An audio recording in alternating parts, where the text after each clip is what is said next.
हमारे जो अनंत भगवान होते हैं उनको भूख नहीं लगती। कितने कितने टाइम तक, अरे हजारों वर्षों तक यदि वे अरहंत अवस्था में रहे तो भी एक अन्न का दाना नहीं खाते, हजारों वर्षों तक। आपको पता है ऋषभदेव भगवान दीक्षा लेने के बाद 1000 वर्ष में केवलयान हो गया था। दीक्षा लेने के बाद दीक्षा ली, 1000 वर्ष में केवलयान हो गया, माने 1000 वर्ष बाद में वे अरहंत बन गए। 1000 वर्ष बाद अब अरहंत अवस्था में कब तक रहे? बोलो। वाल्मीकि पाठमाला भाग 1 प्रवचन नंबर 15, 14-15 नंबर का प्रवचन भाग 1 का भगवान आदिनाथ वाला पाठ था।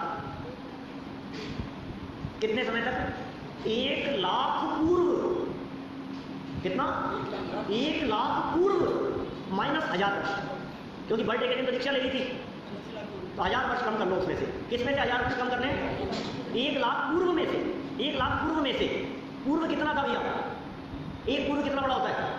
70,56,000 करोड़ वर्ष का एक पूर्व होता है। दिमाग के ऊपर से निकलती है बात। कितना बेटा, कितना का? 70,56,000 करोड़। 70,56,000 करोड़। 70,56,000 करोड़ वर्ष एक पूर्व। याद रखना, ये फिगर याद रखना, एक पूर्व कितना बड़ा होता है? करोड़। 70,56,000 करोड़ वर्ष का एक पूर्व होता है, ठीक है। ऐसे एक पूर्व नहीं, फिर एक पूर्व और 2 पूर्व, 3 पूर्व, 4 पूर्व, 5 पूर्व, 6 पूर्व, 10, 50, 100 पूर्व, 500 पूर्व, 1000 पूर्व, 1 लाख पूर्व। 1000 साल कम कर दो, कुछ नहीं है।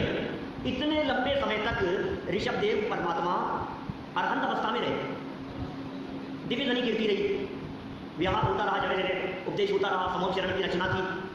तो इतने लंबे समय तक ये कह रहे हैं शुद्ध पिपासा नहीं थी उनकी, भूख भी नहीं थी और प्यास भी नहीं थी। बोलो, भूख नहीं लगती इतने लंबे समय तक।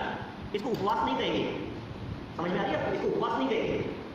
फिर हम इतने लंबे समय तक भोजन नहीं किया तो उपवास नहीं है। क्यों? क्योंकि अब अरहंत भगवान बन गए हैं। अरहंतों के उपवास थोड़ी ना होता है, ये तो गुण है उनका। भूख प्यास से रहित पना उनका गुण है। शुद्ध